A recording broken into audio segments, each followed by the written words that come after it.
Orbital oedema मिलेगा। इसके अलावा बात करते हैं तो सैक्रल एडिमा मिलेगा, फेशियल एडिमा मिलेगा, एंकल एडिमा मिलेगा। ये इसके साइन सिम्टम्स हो गए। साइन सिम्टम्स सारे पैथोफिजियोलॉजी डिपेंड करते हैं। मैंने आपको इजीली और इजी एक्सप्लेनेशन में मैंने आपको समझा दिया, रटने की जरूरत नहीं पड़ेगी शायद। इसके अलावा बात करते हैं डायग्नोसिस। डायग्नोसिस में सीबीसी कर लेंगे, पीएसआर कर लेंगे। इसके अलावा इसका मोस्ट कॉमन डायग्नोसिस पूछ ले।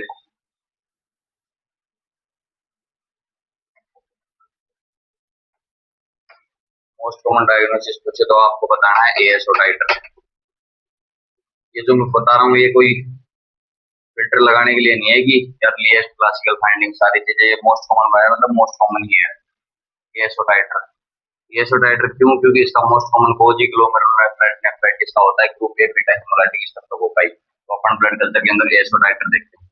एएसओ टाइटर अगर लेस देन 200 इंटरनेशनल यूनिट पर लीटर है, मतलब ये नॉन रिएक्टिव है, नेगेटिव है। अगर ये मोर देन 200 इंटरनेशनल यूनिट पर लीटर है तो मतलब ये रिएक्टिव है, पॉजिटिव। ये हो गया इसका डायग्नोसिस का मोस्ट कॉमन डायग्नोसिस। इसके अलावा डायग्नोसिस में अपन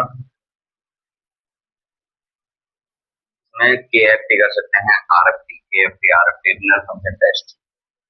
रिनल फंक्शन टेस्ट के अंदर अपने को क्या मिलेगा? प्रोटीन यूरिया मिलेगा,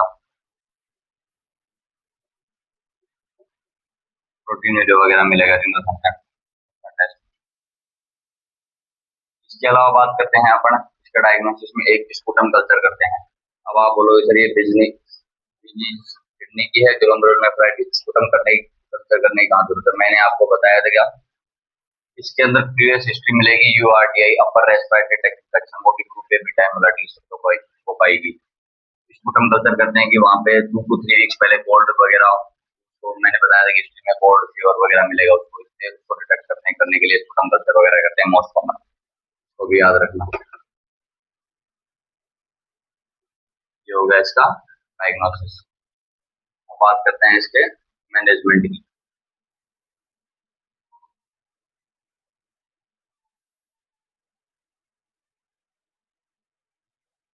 मैनेजमेंट अगर आपको पूछे ड्रग ऑफ चॉइस होगी कि पेनिसिलिन।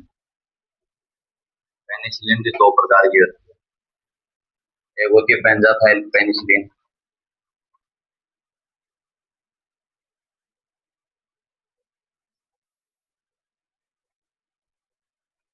इसको ऑल्सो नोन एज पेनिसिलिन जी।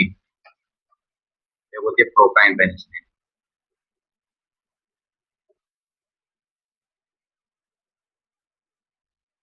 ये होती है, इसको ऑल्सो नोन एज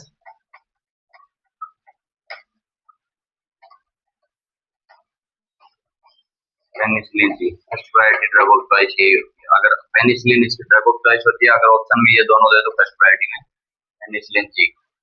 अगर ये पेशेंट को देते हैं इसके साइड इफेक्ट वगैरह भी आते हैं, local itching rashes, local itching rashes, इसके अलावा सीजर्स, हाइपर सेंसिटिविटी, इसके साइड इफेक्ट आते हैं। सेंसिटिविटी, इसके अलावा एक रिएक्शन आती है जेरिक सेक्समियर रिएक्शन।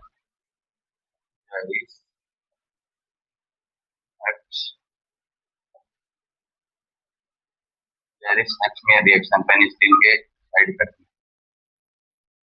ये हो गया इसका मेडिकल मैनेजमेंट। इसके अलावा और भी ड्रग्स देते हैं इसके अंदर, जैसे कि मैंने बताया था कि ये ऑटो इम्यून डिजीज है तो कोर्टिकोस्टेरॉइड देंगे, इम्यूनोसप्रेसिव काम करेगा।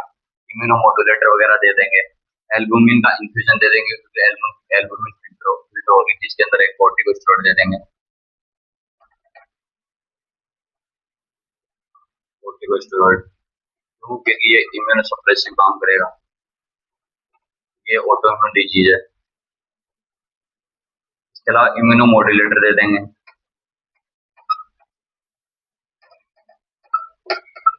इसके अलावा बात करते हैं तो इसके अंदर एल्बुमिन का इन्फ्यूजन दे देंगे।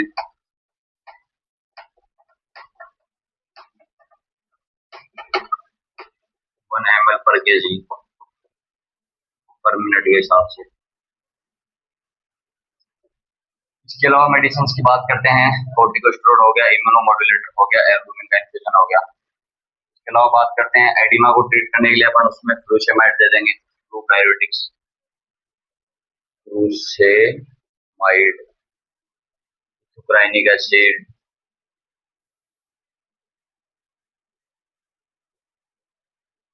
मेटानाइड, सब प्रोबायोटिक्स होते हैं, ये दे देंगे ये एडिमा को डिक्रीज करने के लिए। इनके साइड इफेक्ट की बात करते हैं तो फोटोटॉक्सिसिटी, फोटोटॉक्सिसिटी स्पेसिफिक ब्यूमेटानाइड से होती है। इसके अलावा हाइपोनेट्रीमिया, हाइपोकैलीमिया, तो ये अपने को उसमें करना ही करना है ग्लोमेरुलोनेफ्राइटिस में, क्योंकि उसके अंदर हाइपोकैलीमिया हो जाता है, ओलिगोयूरिया होगा। हाइपोनेट्रीमिया इसलिए करना है क्योंकि अगर सोडियम ज्यादा होगा तो वाटर को भी एब्जॉर्ब करेगा और पहले से उसके अंदर एडिमा ज्यादा होता है, तो हाइपोनेट्रीमिया और हाइपोकैलीमिया के साइड इफेक्ट होते हैं। ये हो गया इसका मेडिकल मैनेजमेंट। अब बात करते हैं इसके नर्सिंग एक्शंस। नर्सिंग एक्शंस क्या क्या करने हैं, नर्सिंग की प्रायोरिटी होती है। नर्सिंग प्रायोरिटी सबसे पहले to monitor, first priority intake output chart,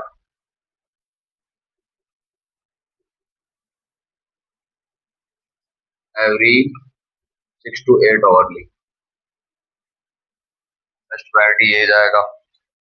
बात करते हैं second priority to monitor weight, because to detect the edema, generalized edema होता है। Monitor weight twice a day या फिर once a day, same cloth same time, same cloth same time पे weight check करेंगे।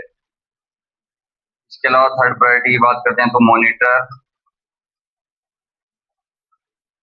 Vital sign every 4 to 6 hourly. अगर बात करते हैं फोर्थ प्रायोरिटी की, monitor vital sign every 4 to 6 hourly to assess the edema